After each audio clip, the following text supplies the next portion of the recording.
A minha história com o Maranhão começou em um preguiçoso domingo de fim de outono na Serra de Petrópolis. Quando acordei e, após entender que o time do sol já ia alto, estiquei o braço e, ainda deitado em minha cama, alcancei o controle da TV. E, por absoluta ausência da vontade de levantar-me, naquele instante acionei o controle, que ligou o aparelho e, ao acender a tela, algumas mulheres rodavam saias coloridas em torno de 3 tambores rústicos esculpidos em toras de árvores. Uma mulher dançava na frente dos tambores, até que uma segunda foi chegando, dançando e rindo, cruzou a frente da primeira na primazia do tambor.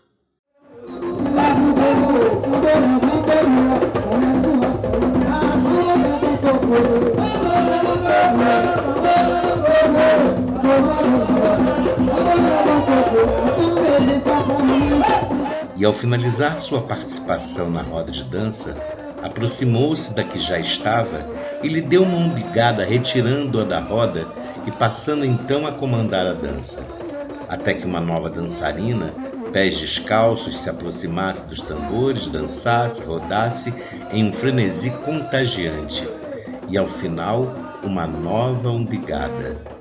E mais uma exuberante dançarina entrava e a brincadeira recomeçava. Era o tambor de crioula, mostrando o quanto a vida é cíclica, assim como a roda. Tudo naquela manifestação me fascinou, a ponto de meu domingo, que mal começara, terminar alta madrugada de segunda, comigo dedicado a pesquisar sobre o Maranhão e sua cultura. E aí, o Bumba Meu Boi se impôs majestoso com toda a sua grandiosidade. Eu acredito em sincronicidade, e a partir desse dia, de forma, eu diria, bastante misteriosa, o Maranhão foi chegando até mim das mais variadas formas. Reportagens, vídeos, fotos, canções, imagens, pessoas. Poucos meses depois, em um domingo ensolarado de setembro, um avião levando meu coração ansioso e minha mente curiosa aterrissava tranquilo no aeroporto de São Luís. Ao cair da tarde daquele mesmo dia, após deixar as malas no simpático hotel em frente ao Palácio dos Leões, fui dar uma volta para conhecer o centro histórico da Ilha do Amor. A poucos metros de mim, testemunhei o encontro de um senhor e uma jovem que soube em seguida ser jornalista e ele mestre de boi. Superei a vergonha, espichei o ouvido e, quando se despediram, me apresentei ao mestre dizendo ser do teatro e que adoraria conhecer sobre o Bumba Meu Boi. Ele abriu um sorriso e disse em um sotaque de causar inveja: "Pois vem à minha casa, lá mora o meu boi." Seu Valdemar, amo do boi de primeira cruz. Não me fiz de rogado e na hora aceitei o convite. Andamos uns 100 metros e entramos na velha Brasília azul desbotado do mestre de boi. Rumo não sabia eu então ao início de uma experiência fascinante, que muito me inspiraria e que anos mais tarde, quando de minha segunda ida ao Maranhão, na época de São João, das festas juninas, quando os bois saem para a brincada, iria gerar ecos profundos na minha maneira de tentar enxergar caminhos para o trabalho de ator, através das fisicalidades propostas por aqueles brincantes de boi. Ao chegar à casa de mestre Valdemar, ele foi logo me levando para o galpão, aonde ele guardava os bois e todos os seus adereços e indumentárias. Ao entrar naquele universo de canutilhos, fitas, penas, miçangas, chapéus, lanças, bois, roupas as mais variadas, eu fiquei muito impactado por tudo, pelas formas, pelas cores. Era um universo completamente novo que me arrombou a retina, assim, de tanta beleza. E cada coisa que eu descobria, eu ficava mais impactado ainda. A única coisa a lamentar foi que eu cheguei assim uns 20 dias atrasado de assistir o ritual da morte do boi, que encerra o ciclo do boi a cada ano. Tinha acontecido uns 20 dias antes, então eu não pude assistir nem documentar, mas eu ainda vou fazer isso. E aí mestre Valdemar chamou para tomar um café, para ir até a casa tomar um café, comer alguma coisa. E aí realmente, quando eu adentrei na casa de mestre Valdemar, foi que eu entendi todos aqueles sinais, todas aquelas aparentes mensagens que eu estava recebendo para conhecer São Luís. Porque na sala de entrada, logo na entrada, a esposa dele estava sentada numa cadeira. Ela tinha sofrido um AVC, tinha uns 2 meses mais ou menos, e estava com o lado direito totalmente paralisado. Ela falava mal, mas a gente conseguia entender. E aí ela me contou que a grande tristeza daquele fato ter acontecido é que ela não poderia bordar o couro do boi do ano seguinte, porque no boi de primeira cruz ela era responsável pelo bordado do couro do boi, e por conta do AVC ela não ia conseguir bordar o couro do ano seguinte.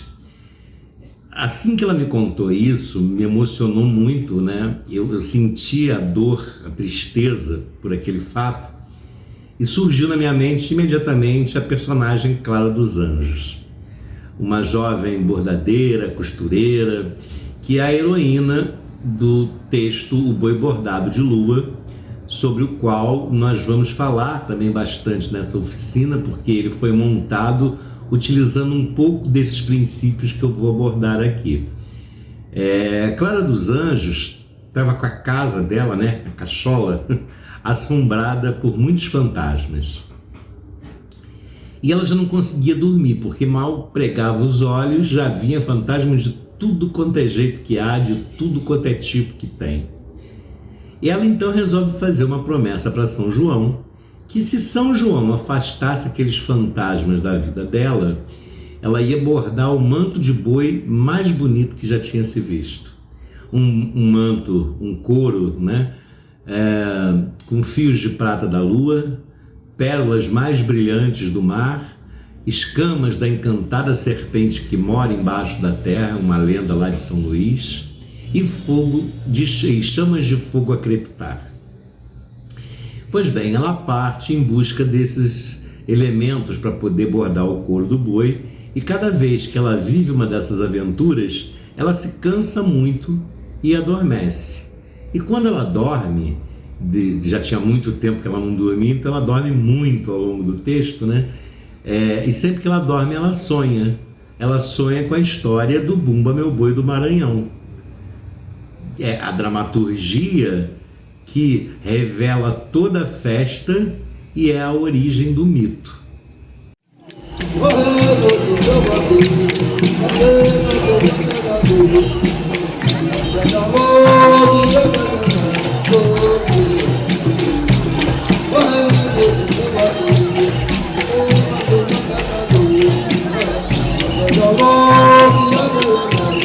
O enredo da festa do Bumba Meu Boi resgata uma história típica das relações sociais e econômicas da região durante o período colonial, marcadas pela monocultura, criação extensiva de gado e escravidão, mesclando a cultura europeia, africana e indígena.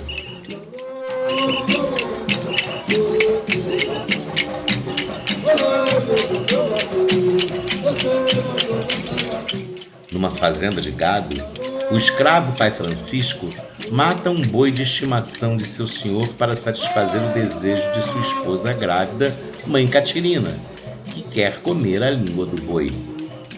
Quando descobre o sumiço do animal, o senhor fica furioso e, após investigar entre seus escravos e índios, descobre o autor do crime e obriga pai Francisco a trazer o boi de volta.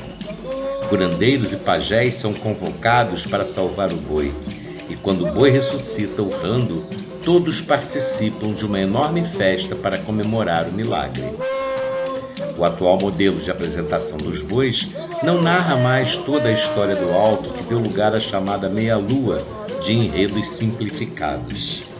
A encenação do Bumba Meu Boi maranhense é uma espécie de auto em que se misturam teatro, dança, música e circo. Tradicionalmente realizado no período das festas juninas, em alguns lugares também no Natal e no Carnaval, o Bumba Meu Boi encena o rapto, morte e ressurreição do boi. Uma história que, de certa forma, metaforiza o ciclo agrário. Os principais elementos do espetáculo são o boi, o vaqueiro, o dono da fazenda, as índias, os caboclos de pena e de fitas, o pajé, o cazumbá, os músicos e os personagens principais da lenda, Nego Chico e Caterina.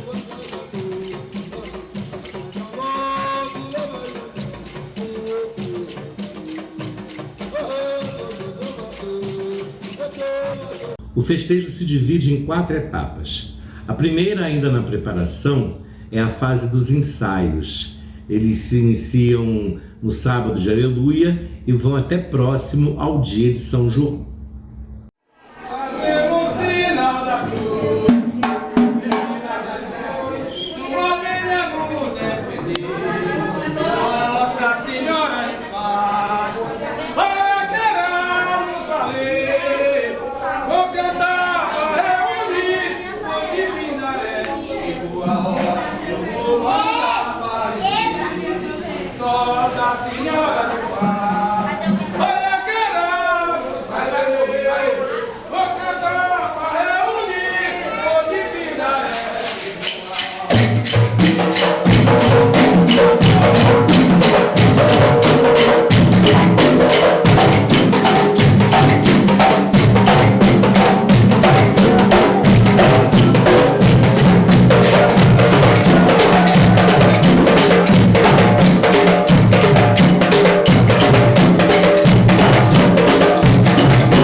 A segunda fase é o batismo, quando o boi recebe todas as bênçãos do padroeiro da festa.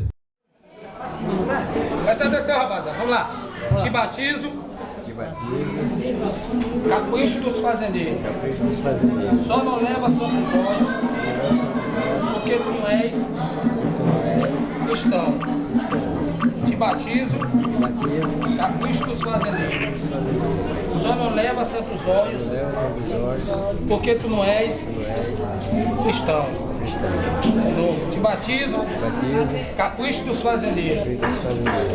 Só não leva santos olhos, porque tu não és cristão. Batizado. Sábado de palma.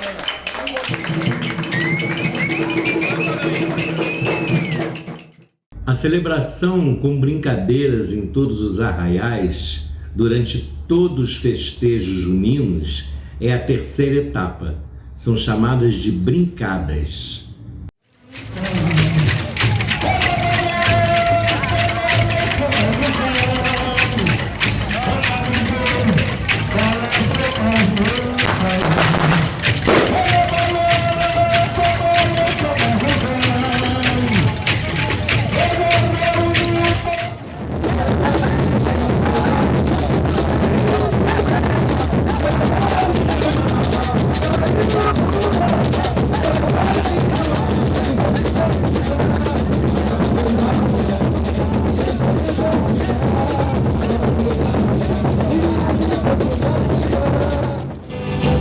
Vem dançar, vem dançar, vem balançando a bunda aqui no Cazumbá. Balança, Jaime! Vem dançar, vem dançar, vem balançando a bunda aqui no Cazumbá. Deixa ele passar, descendo vai boi, aquele reza na frente, deixa ele passar. Pegando o braço no compasso, leva do jeito que eu mandar, pela barra de Pinaré, toma no cotado lugar. A quarta e última etapa é a morte do boi, que acontece desde o final do mês de julho até meados de outubro, quando acaba definitivamente, para no ano seguinte iniciar um novo ciclo. Aqui terminamos o primeiro de uma série de 4 vídeos que constituem a oficina de interpretação O Corpo do Brincante Brasileiro. No próximo vídeo, nós veremos a origem e os sotaques do boi, a ancestralidade, o sagrado e o profano, a promessa, veremos o encantamento. Até lá!